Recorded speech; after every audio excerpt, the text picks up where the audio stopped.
Massive congratulations to West Ham United tonight for winning Brentford and qualifying for the quarter-final of 2025-2026 FA Cup to face Leeds in the quarter-finals. Massive congratulations, winning 5-3 on penalties at the end of 120 minutes. Now, Nuno Espirito Santo, I don't know why you don't like starting a very big match like this with your A team, knowing fully well that you're playing the Brentford side that is currently occupying the 7th or 8th position, if I'm not mistaken, on the Premier League table. So I believe you should have started this match with your A team. But on the other hand, I also understand you. You know you have a very big match, at the weekend, and you are fighting relegation in the Premier League. You are playing against one of the top side, in the Premier League, and the team that is currently occupying the 2nd position, and that is Manchester City. So you are trying to rest some of your key players, that you can use to prosecute that match. I also understand your point of view from that side, but at the same time, quickly let me go into your formations. In goal, Areola returned, leaving Martin in the bench.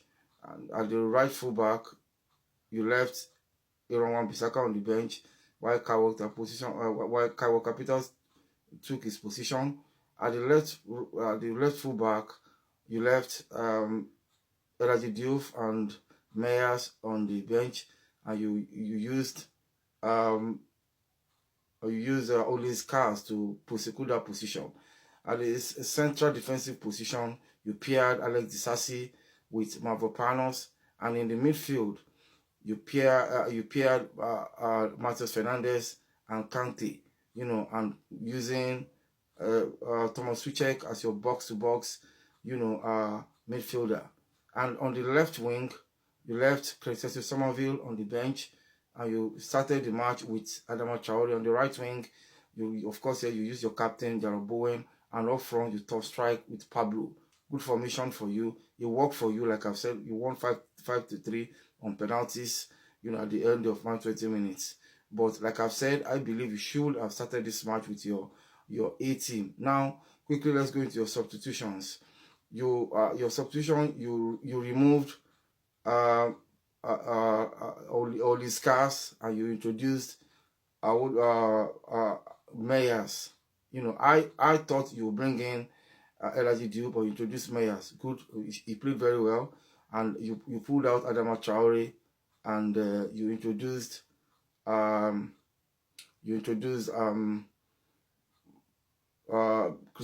Somerville. You pulled out Adama Traore, you introduced Crescencio Somerville. At the midfield, you removed Kante, you introduced Magasa. I think at the beginning of the second of the extra time, you pulled out Kyle Walker-Peters and you introduced Aaron Wan-Bissaka. Up front, you also, I think in the second half of the extra time, you pulled out your playmaker, which I think is very, very dangerous. You pulled out your playmaker as Matheus Fernandes, and you introduced Callum Wilson, to pair Tati Castellanos after you have removed Pablo for Tati Castellanos to take his position. I think the reason behind your decision in that direction is that you want to add in more bites to your attacking formations, and that's why you remove your playmaker and allow Callum Wilson to come and pair Tati Castellanos, hoping that the goals will come. But I understand your tactics anyway. Like I've said from the beginning, it paid off for you. 5-3, you won.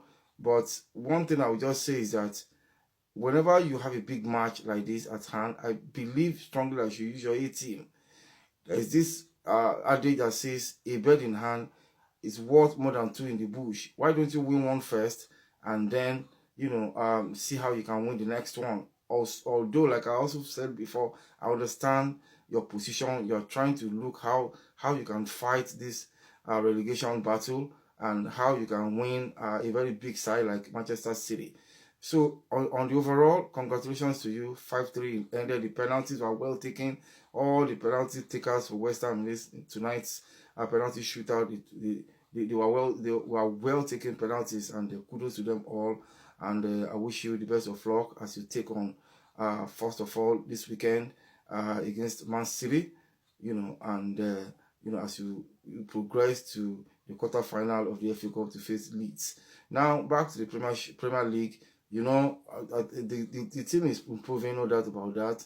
You know, I have this belief that at the end of the 2025-2026 season, West Ham United is not going to go down. They are going to survive, stay up, and avoid this relegation and avoid playing the second tier of English football next season. I will see you in my next video, and bye for now.